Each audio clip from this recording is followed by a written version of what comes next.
Good morning! May ganap na naman ng person. Kasama natin ngayon si Ate Wayne sa pupuntahan natin. Magpapa-gel polish po kami at nandito na kami sa bahay ng mag-aayos ng kuko namin. Walk-in lang to guys. Wala silang appointment or schedule ganyan. Ang cute ng pusa niya. Meron siyang 3 pusa, Persian din. Ayan, nilaro-laro muna namin sila at ang cute nga nila kasi hindi sila mga maldita. Mababait sila guys. Naamoy siguro nila na nag-aalaga ka din ng pusa or naamoy nila yung cat food. Charot. Tinignan ko na din kung babae o lalaki ba itong pusang to.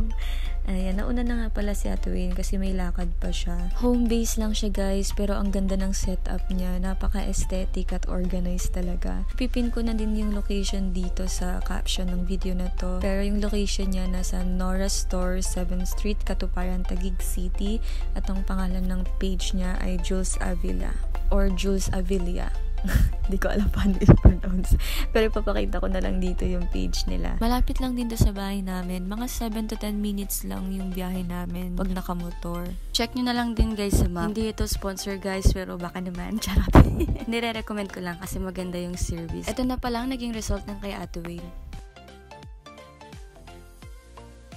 Ako na yung sumunod, hindi na ako masyado nakapag-video kasi nakaalis na si Ate Wayne. Nagustuhan ko yung result, napakasimple lang, pink and white. Kung gusto niyo din magpa-gel polish or nail extension sa kanya, just message her on Facebook. Thank you for watching. Please hit your favorite reactions and share this video.